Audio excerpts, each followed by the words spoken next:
box that showed you how you could make the Bivariate Choropleth map with all the colors. Yeah. So it's like there's something to look at.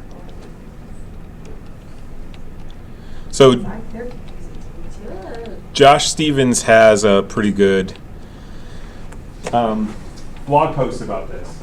It's a good website to just check things out. He's a cartographer, data visualizer. Right? And here it's reported Sasquatch sightings and population. So one axis shows population. Let's see. Yeah, population, and the other axis shows the number of Sasquatches claimed to have been seen, right? With low, low, low, high, high, high,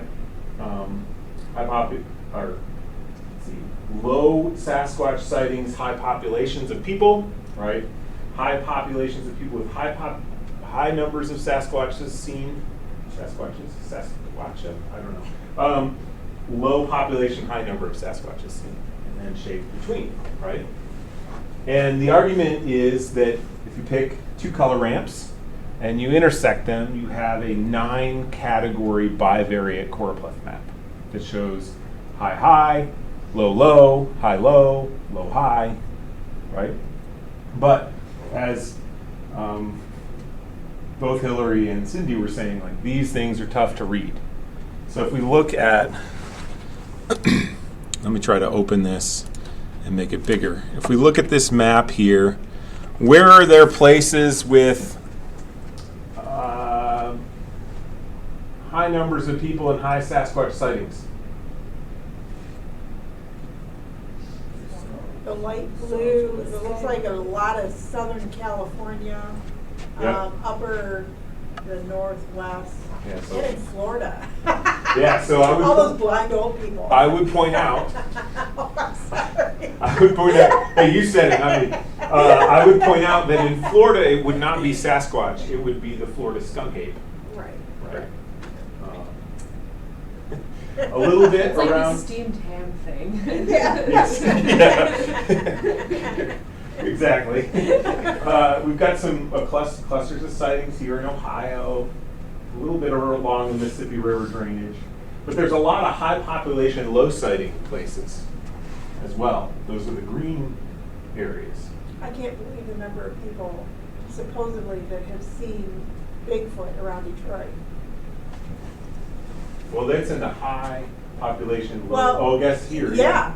Yeah. Whoa, I heard I there's mean- another cryptid called the Wolfman that lives in Detroit. Detroit Wolfman. I listened to a podcast on this for scared.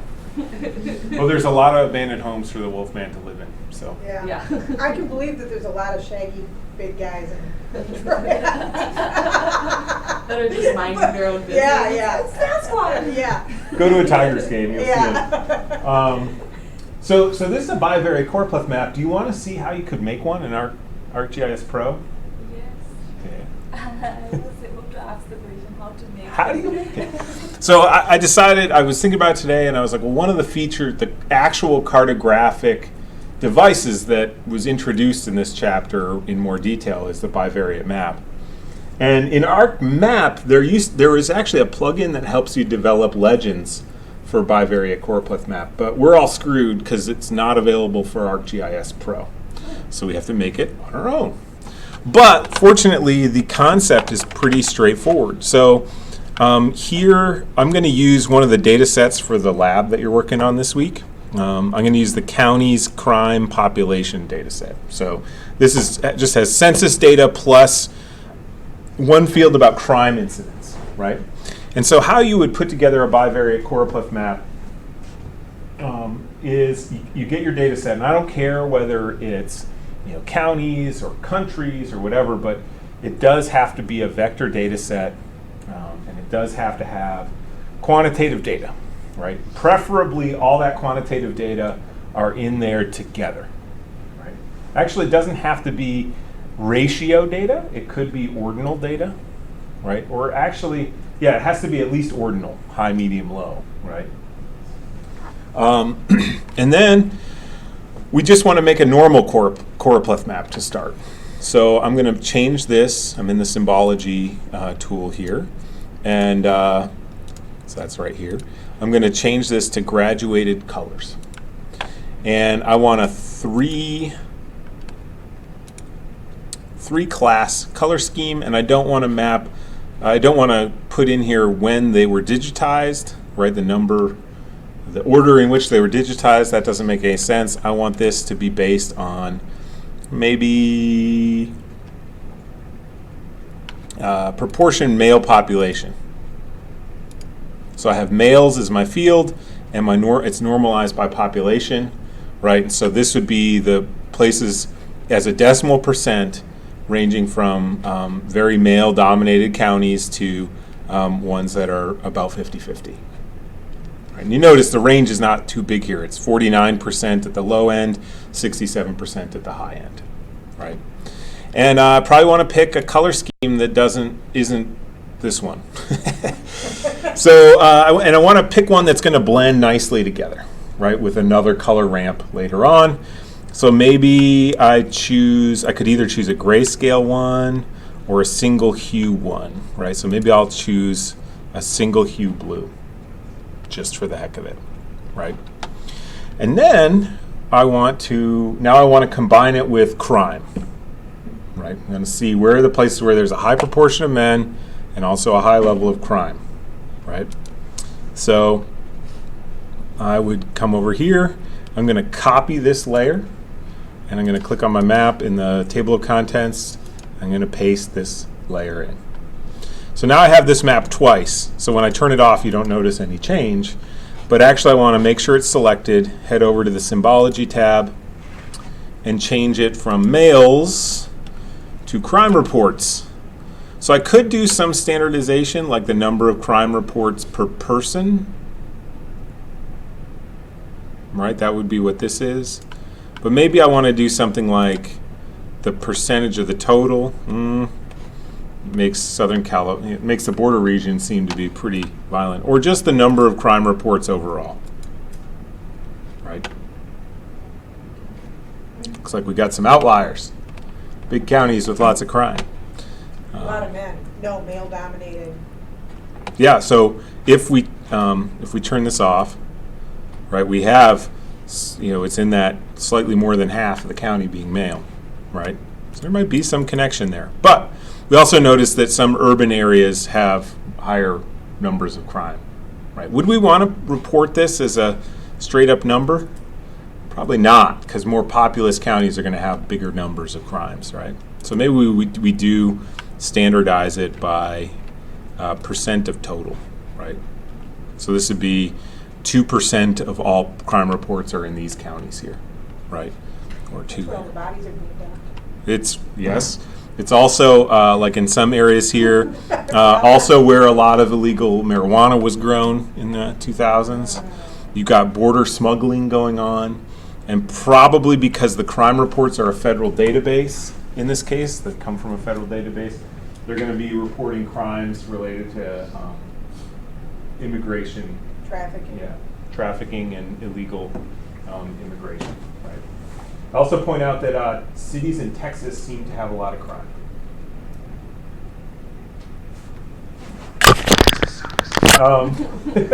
I'm not a Texas fan. The East Coast, actually. Yeah, all the East Coast megalopolis there has higher levels of crime too.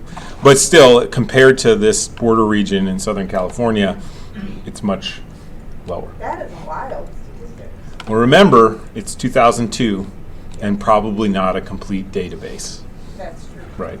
So the trends now might be quite different.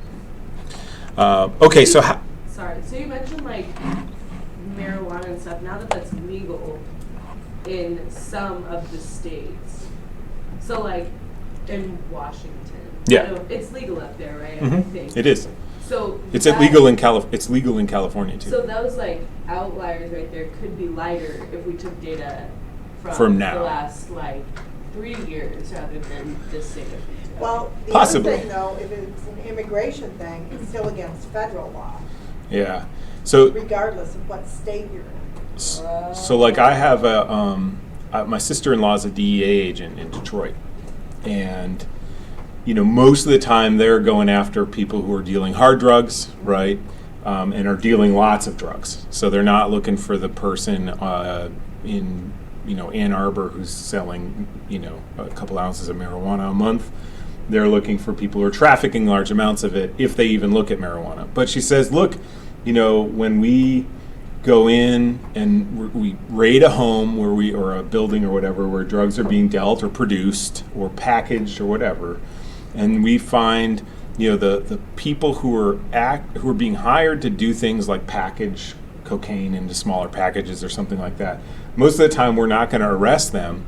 But what we find is they'll have marijuana on them, and then we charge them with a federal drug crime, right? So they're like, we usually don't arrest and prosecute people who are like, basically workers, because they're not really involved in the profit from the trafficking to any great degree. But when we find that they have, we search them, and when we find that they have marijuana on them. So there is this federal versus state thing. Indianapolis announced it was going to stop prosecuting possession charges under some amount. Well, the state, every jurisdiction has a different way of approaching it. And then there's different laws too, right? Like in Michigan right now, I think you can receive it as a gift, but you can't buy it yet, right? Yeah. Or did they start buying? Yeah. And I'm trying to remember from what my daughter said. so my dad lives in Vermont. They haven't come up with any kind of, it's recreationally legal there, Yeah. but they have not come up with any kind of mechanism for the state to capture taxes, et cetera, yet. So you can't buy it. It is still a state and federal crime to buy or sell it, right? But you can give it or receive it as a gift for no problem. Michigan also has dispensaries. You can have the medical thing. Yep. So they already have an okayed it infrastructure. for legal. It's legal for recreation, but I don't think you can buy it recreationally yet. They don't have storefronts or anything yet. Right, yeah. So if you just happened to have some. Yeah, or somebody who grows it or whatever, right? Okay. But so to all of this, we didn't probably need to have a full discussion of drug policy, but or the legal status of marijuana across the United States. But probably the numbers would go down. Okay. But because of what Cindy brought up about the federal and state level disconnect or jurisdictional disconnects, it might not go down that much. So Because this is all federal. This is all federal, and there's a lot more federal law enforcement here than there is here. Right. Although what counts for federal law enforcement is crazy. One of my friends in Indianapolis is a federal law enforcement officer. He works for Housing and Urban Development. Right, and she's like, I have literally never been in a position where my life was in any way at risk or the life of anyone else is at risk, but technically I am a law enforcement officer. It's like, mainly I just drive to and from courts. Okay, so for this, we have our crime and our males data set. All I have to do is change my color ramp for the crime map here to something that might blend okay with the blue. So I might go green or I might go purple. Let's see what happens when I go green. Okay, there's a green map. And the top map is covering the bottom map, right? So now I can basically, given the way ArcGIS Pro handles transparency now, if I set this transparency slider to 50% for the top layer, and I can just enter it, 5.0, I will have a chromatically appropriate blending of those two colors. And so now I have a 9-category Choropleth map. How do I make a legend?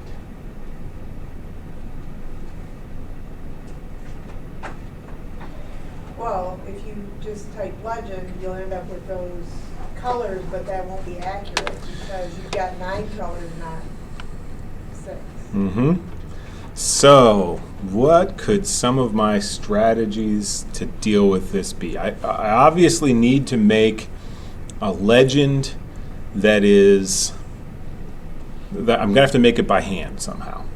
The square box method that they showed, that Cindy Brewer showed, and that was also showed on Joshua Stevens' map was actually the easiest way. So you have variable 1, variable 2. You stick them together. You rotate them. Oh no, that's pretty cool. Hey! Hey. So we can do this in ArcGIS, right? We can reproduce this. So first we need 2 color ramps, right? So how do we do that? Well, we've got to go over here to to insert. We have to make a new layout, and we'll make our layout with the map here. I've got to insert my map into this layout. Boom. I'm going to turn off these things because I don't need them. I'm going to position in fact I might remove them so that I don't have they're there. And then I'm going to position my map so that it's taking up more of this frame. To do that, I go to, let me see here, layout, activate. It's going to allow me to reposition this a little bit. You're like that landscape. Yeah, I'm not going to fix that now. No, it's too much now. There we perfect. Now I'm going to go over here and close my activation, right? And insert 2 legends. I want to insert, they're both there, right? So now how do I make these things? No. So I want 2 squares that are horizontally aligned. So I'm going to convert these to graphics, and then I'm going to go ahead in here and ungroup, and then I'm going to also ungroup, and now I have my 3 boxes of colors, right? Whoa, oh no, I didn't mean to do that. I'm going to move them over here so I can work on them better. Now what I need to do is arrange them sort of like this: low, medium, high. And I'm going to want to format my rectangles so that they have no square, no color around them, like so. And then I'm going to group them all together. Let's see if this will work.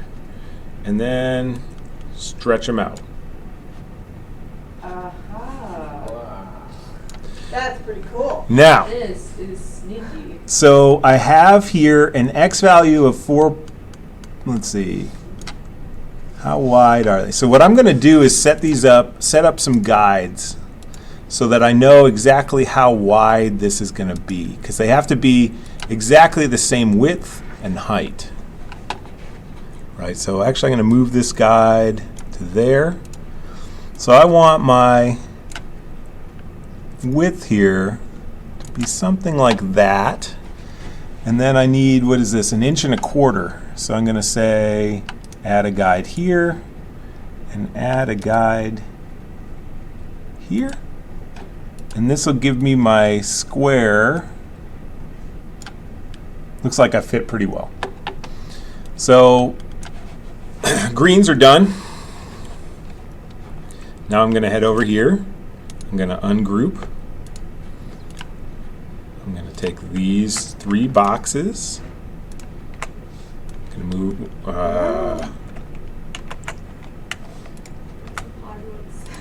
Yep. Got to start over. I clicked on the background and move these 3 boxes over. I'll zoom in. I'm going to move this to here, and then this to here. No color. No color.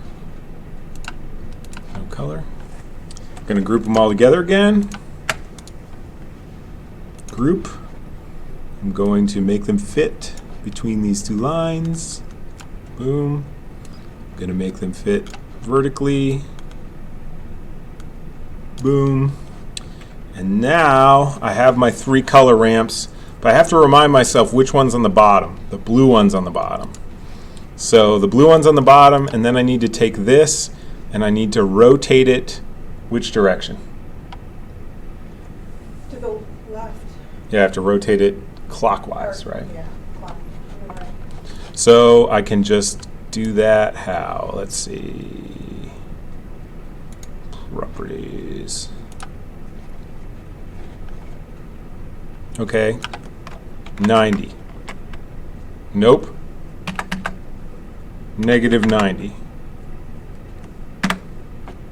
Haha. Right? Low. Isn't that- Nope. isn't the first one? The first one was right. You're right. Yeah.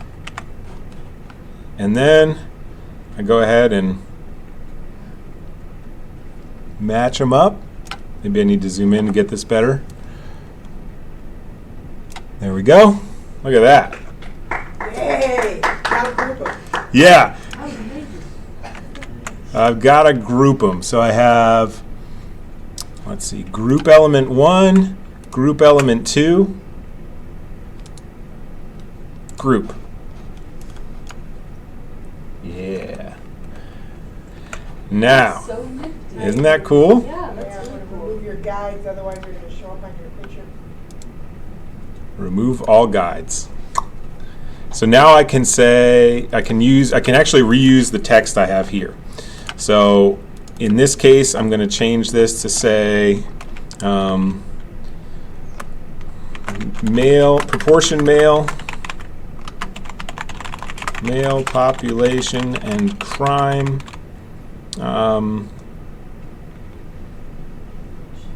intensity, we'll just say that, 2002. So I have my map title, kaboom.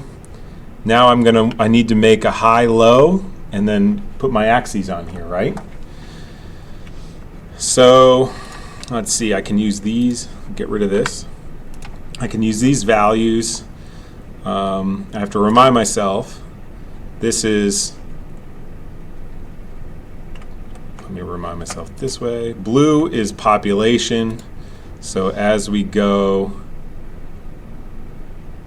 this way, it's proportion male population. So let's see, what would I want it? How would I want this to say? Like low.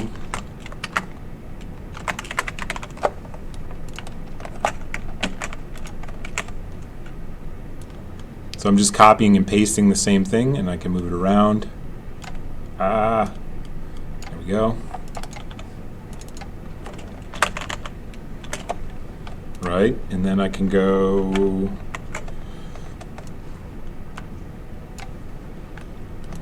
and as we go up here, this is high crime.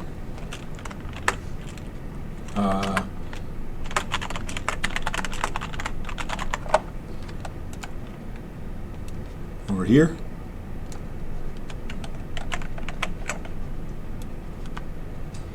Isn't that low crime intensity?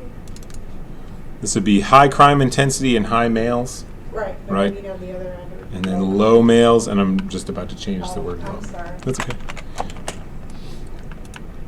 And then I can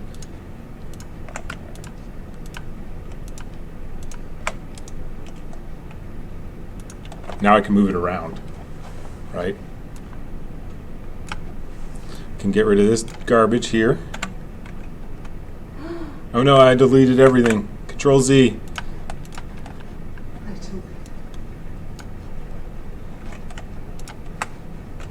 It's gonna make me do it. Click, click, click, click.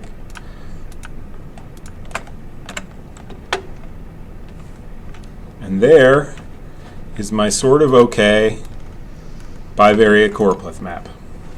Yay! Record time, doesn't it? Yeah, I mean that I mean, that was quick. I can't believe how quick you did that. I have literally never done it before in ArcGIS. I got to the overlay part before our meeting at 9, and I was like, well, we'll figure out the other part in class. But I had a suspicion that we could rotate it. Why do you think they didn't update so layout, map layout tools in ArcGIS are actually a lot better than they are in ArcMap, the old version. They're quite a bit better, including this drawing order thing. It's great. Why do you think they didn't move those tools over? Because this isn't that hard to do, right? And we could even do it with a 10 by 10 grid, pretty easily. Although such a map would be useless from an interpretation standpoint. Think of it, 10 by 10, right? Nope, that would be not really well advised.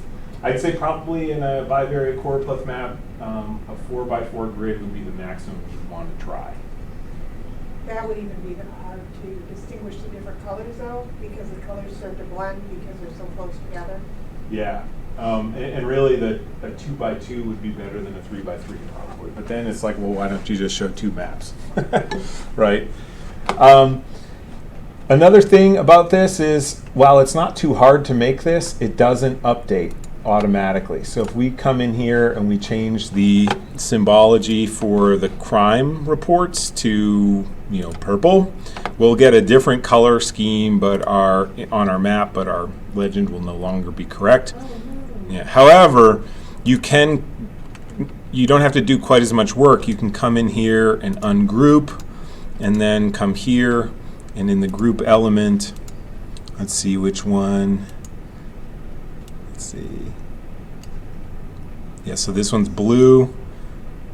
We could change the colors here to match the other ones, and then just regroup things and rearrange them. Right, so we could come here, we could, let me see here, ungroup these, right?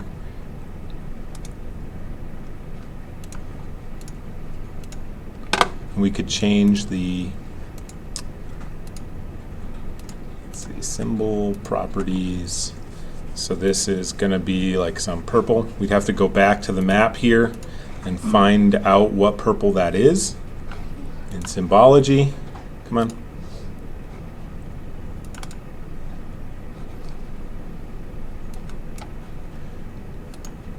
Which would probably be us going here and copying this hex. Oh, it's very angry. There we go. And then coming to the symbol for this.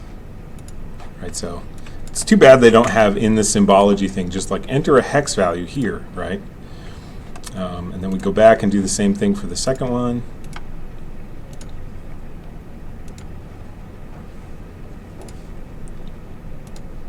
Like so. So while it is more arduous than like just letting it automatically update, it's not as bad as it could be.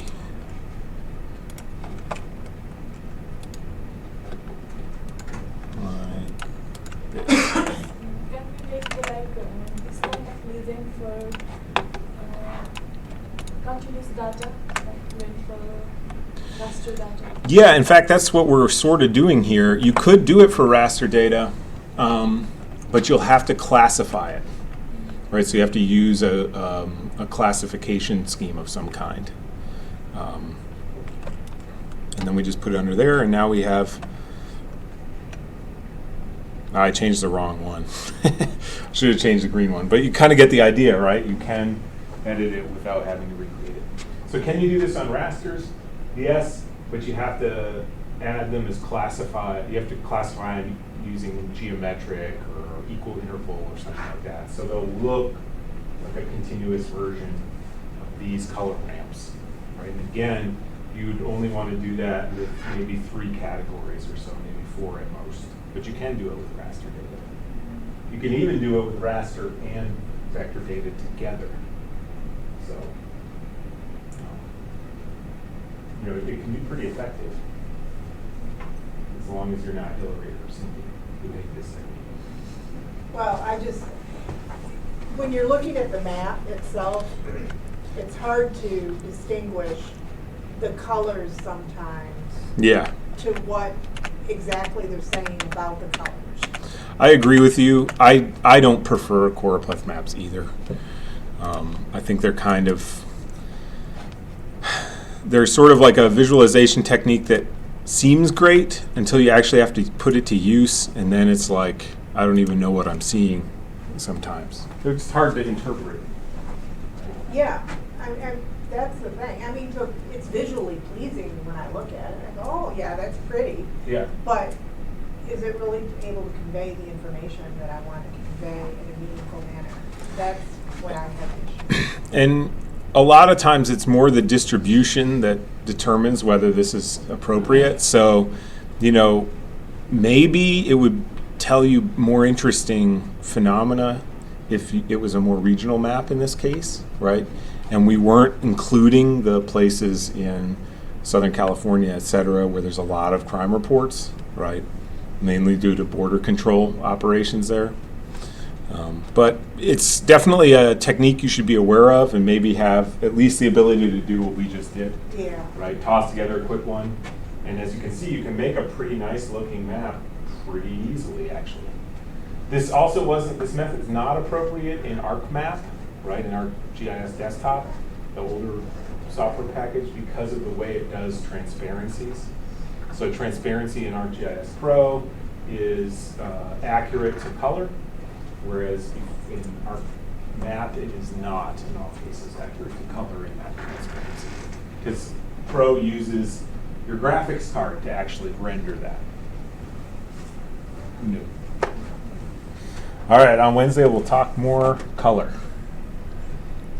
Are we supposed to bring a paper map in on Wednesday? Yeah, we're supposed to bring a paper map with color on Wednesday, so we can kind of look better. And why are we doing it with color or with paper? Because color is different on the screen versus the projector versus your screen. If we can all look at a paper map together with full light, although these are terrible fluorescent lights, it'll be better. So we are supposed to bring the map back with A paper map, yeah, and that'll be what we do our map critique on. Cool.